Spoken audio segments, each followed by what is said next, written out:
It is the year 2709. The world is in the middle of a nuclear winter, caused by the nuclear weapons that were dropped 2 years ago in 2707. The 10 years before the nukes, humanity started to rebel against the robots and AI that were controlling them. This got out of control and AI decided to end humanity by dropping the nukes. During the Age of Rebellion, some people were able to get away from their robotic captors and were able to hide. Some of these lucky people found bunkers to live in as the nukes struck. The players of this game are some of those people. The game takes place in Sweden, where 4 tribes live in 4 bunkers next to each other in the icy Nordic woods. Each 4 of the bunkers has one of the tribes and each bunker has 100 people on top of them. As the game began, food has ran out in each bunker, resulting in chaos and panic, but each bunker had a different set of communities that reacted to it differently. In this game, the 4 tribes played within their tribes at first, competing in a draw and guess game to determine which 2 tribes go vote each given day. 3 or 2 people played a match from each tribe and their scores were combined and put against the other tribe's points. This season brings back the health bar, but it is now tied to the competition and voting. Every day, the health bar drops by 20 points, starting from 100, but winning a game competition will get those tribes a health reward of between 30 to 20 points, as well as avoiding losing daily health for that day. The other tribe gets nothing, goes to vote, and loses their daily health. If the health bar goes to 0 for a player, they are unable to vote or walk in the game universe. They also have a higher risk of death from an injury. Now we see how the game started, as we start with Tribe A.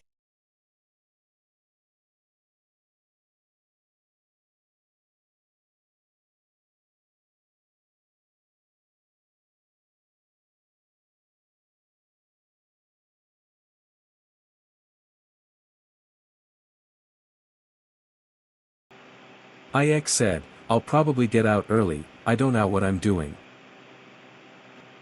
Spevy said, nah, you'll be fine, just do be careful of veterans, they know a lot. Annie said, help, that's so ominous. A really cool person asked, oh yeah, by the way, have you played before? Taco said, a fair bit, you. A really cool person said, I played like 2 or 3 years ago, I forgot. Taco said, I've been here a few times over the years, laughing my ass off, but a fair bit of time has passed. Then Spevy and IX formed an alliance. Spevy said, Wagwan, I believe we're voting a really cool person, provided we get the opportunity to. IX said, Wagwan brudda. Then Annie quit the game on day 1. She died of a heart attack. This means that Tribe A is cleared from tomorrow's voting as they have already lost a player.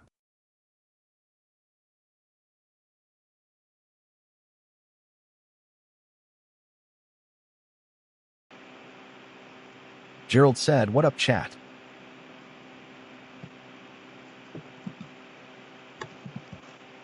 Madison said, living the dream, just bored at home. Hugo said, I'm excited for this game.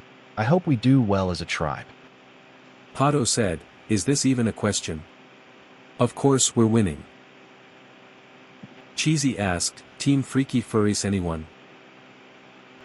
Gerald said, I prefer goth baddie furries, but sure.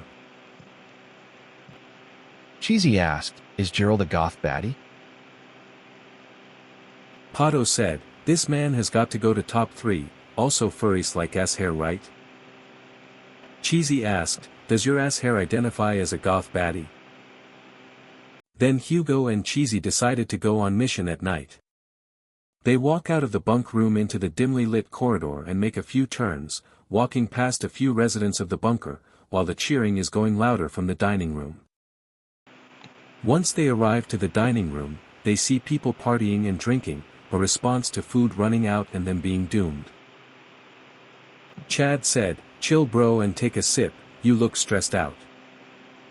Another man said, yeah, join us, there's nothing else to do at this point.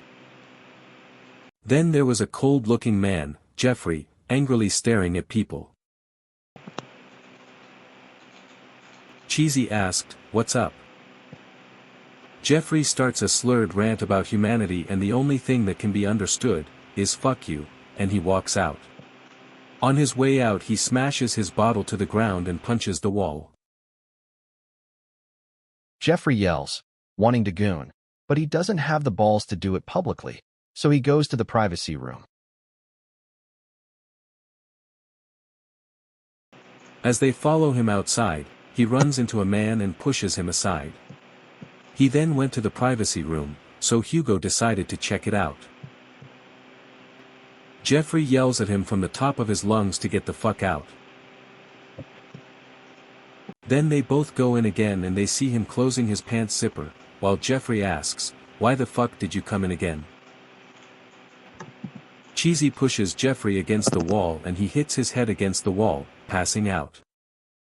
They then decided to bring him to their bunk room and they duct taped him, so he wasn't gonna do anything. Then Cheesy and Pato formed an alliance. Cheesy asked, "Do you have any plans?" Pato said, "My main objective before merge is to take down Quarter.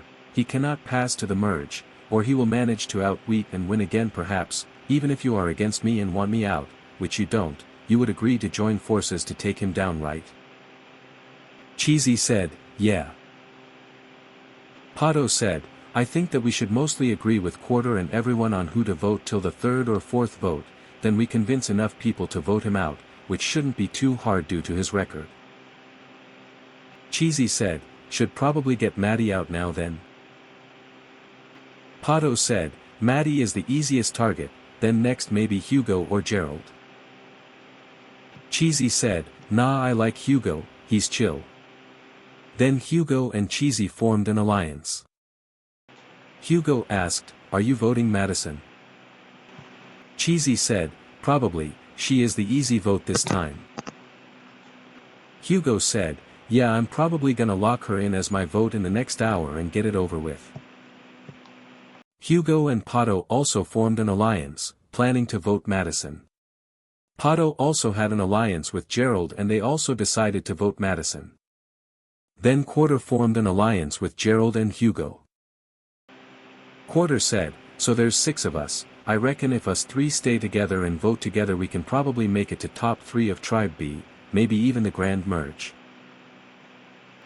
Gerald said, "Indeed, a good trio this is." Hugo said, "Yeah, this is good, I feel like I can build trust with y'all." They also decided to vote Madison. Then Quarter formed a 1-on-1 alliance with Gerald. Quarter said, "Should worst come to worst and we have to start voting, me and you should probably find a third guy to be our closest ally from Tribe B, what do you think about Hugo?" Gerald asked, "You know him?"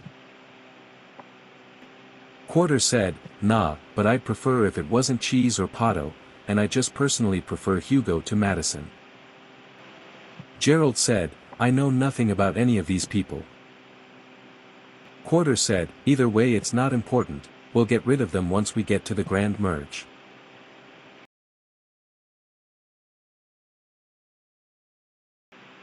Lean said, "I like my tribes how I like my romances, in groups of 6. Perma said, "How can we meditate when the goon hut is gone? May it rest in peace." Perma said, "How can we meditate when the goon hut is gone? May it rest in peace." Then they did test runs to see how good everyone is in Scribble. Then at night Rebek went on a mission. He decided to go explore the meditation room. Then he arrived to the meditation room door and can hear deep humming from inside and said, "I should be quiet, don't want to be rude and disturb them." It was a room with a few dozen men in black cloaks kneeling down, doing some kind of ritual. Then a man walks past the door, looking in confused, then fastening his pace as he walks away. Since the men kneeling down didn't react to Rebek, he left. Rebek then reported his findings to his tribe mates. Aki awakens to the noises and decides to nod along, despite not listening properly. Cameron also awakes and sleepily begins scuffing around aimlessly wanting to go back to sleep, but listened in about untrustworthy folks, nodding in acknowledgement. Rebek said, We need everyone in good shape, but we still need to be careful around here though. We aren't alone. We can trust anyone as well. Then they decided to go for another mission, this time going as a group, but splitting in two. Rebek and Lean would go back to the meditation room. Cameron and Aki would go to the first floor, where Cameron checked the weapons storage and Aki the indoor garden. Cameron arrived to the weapons storage and found 6 daggers and 2 electric guns, which he decided to take with him. Aki arrived to the garden and noticed that it was destroyed. Someone had burned it down. She found a lighter at the scene with a weird symbol on it. Lean and Rebek arrived to the meditation room, and the scene was the same as when Rebek was here last. When Rebek steps inside, one of the men turned around and asked, "Are you with the shadow?" Rebek said, "We are but weary travelers looking for shelter, sir. I am sorry if we have intruded." The man stared at him for a while, then turned around and went down kneeling again, continuing his ritual. Rebek said, "Shit, we need to go now?" Then everyone returned to the bunk and shared their findings. Then hours later, Rebek, Aki, and Cameron went to another mission, this time targeting the artifact room in the floor below. As they enter the hallway, they notice that the humming has stopped. They check the meditation room, and it was empty. However, there are drips of blood all over the floor. Rebek crouches down and inspected the blood and said, "It's warm shit.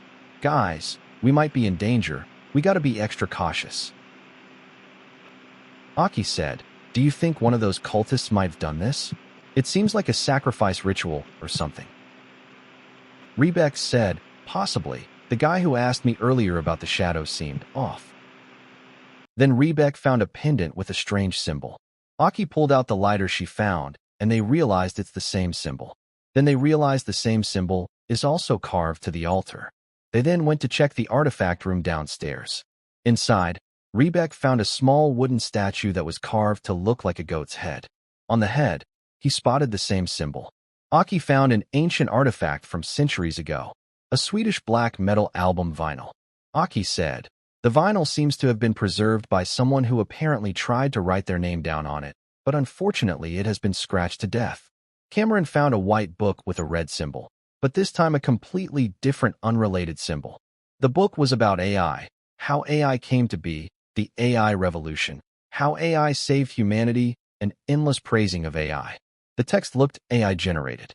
Cameron also found a broken robot arm part. As they left, they took the arm, the AI book, vinyl, and earlier, the pendant. Aki tripped on a handle on the floor. It turned out to be a hatch that, when opened, revealed ladders going into a dark room. After descending below, Aki realized that the symbol on the lighter burnt or stung her finger. Rebek also noticed that the symbol on the pendant stung his fingers too. Cameron waited above, keeping guard, while the other two flashed a flashlight. They found another altar and shelves full of paintings. On the altar was a black, thick book. It is in Swedish, and the name of it is Eternal. The book talks of witchcraft, hellish situations, hellish predictions, rituals with pictures of the symbol, and other obscure things.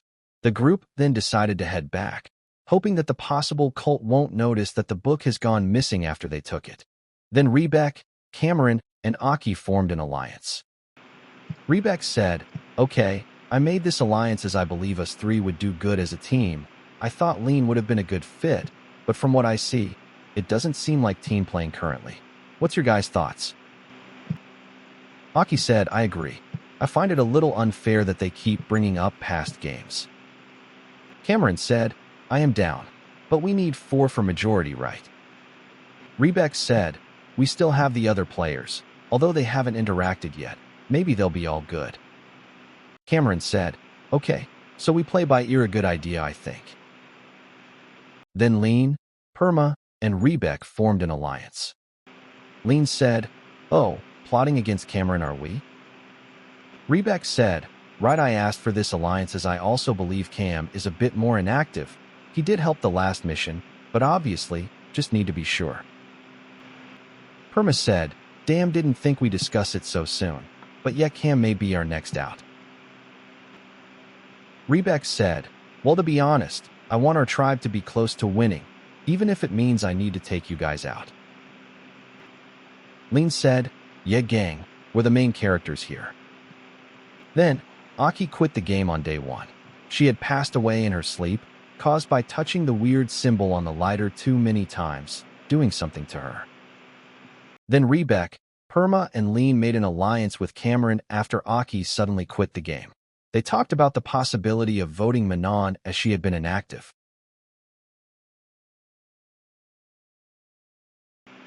Postal said, "Everyone, I have an idea. Let's just make a pipe bomb. Send it to the other tribe in a cake." Bobby said, "Beautiful sentence, but also a waste of resources if we have limited ones. I might have to do cannibalism again." Then TG Mid and Postal went to explore the bunker. They went to the gym. TG Mid said, "Wow, this sure is a gym. Couldn't they even add a ribbon or something?" The gym has a poster saying, "Push harder or die." TG Mid said, "So someone's gonna snap my neck if I don't exercise?" Then they heard shouting coming from the hallway, which sounded like a military officer-style shouting. As they went to check, they noticed that the man is yelling for everyone to get up and people are running in a line to the dining room. Postal toots the man's nose, so the man starts to rage. They then arrived to the dining room, where the men were in a badly formed military formation. The leader Alpha walked into the room, and so did his right-hand man, Pathetico. Alpha said, "Good morning, next time make it faster. You know your daily tasks, but first the morning training will start. We cannot give up. We will need to push ourselves to the limit and find what we need to survive." Alpha then sat down and started to read a German book while touching his mustache and mumbling broken German. Then later during the evening, Postal and Space Wolf went for another mission. They heard screaming from the other side of the bunker. Alpha is going over stuff related to coming mission for his men, yelling German quotes, which is strange because he is Swedish and so is everyone else. Alpha asked, "Why are you not at the hearing?" He shouts German and his face goes angry, while his mustache shivers. Postal said, "I found something, look." Then Postal threw gasoline on him and set him on fire. Alpha caught on fire and started to scream while going for help. Men started to come put out him around the corner. Pathetico came to look who did this. Postal stabbed him 9 times, killing him. The other men came and tackled Postal and Space Wolf to the ground, so they are not able to move. Alpha survived the burns, but was now badly injured at the bunker's hospital. Postal and Space Wolf were then taken to the cell downstairs. However, after being taken there, Space Wolf was able to use his knife to pick the lock open. They then noticed a vent cover on the wall and crawled into the vent that went around the building, hiding there. TG Mid said, "New people, new victims. I hope they make it far this time. I think no one from the previous game trusts me. I was the only one to actually get called out for playing both sides. I might be cooked, honestly. I just want to earn a good team with these people and actually have fun. Not really. I want to win, but everyone wants to win, you know. I just hope I don't do the same thing again." Then the day ended for all the tribes on this long first day. As Tribe A and C lost a player through quitting, this means that Tribes B and D will go vote on day 2.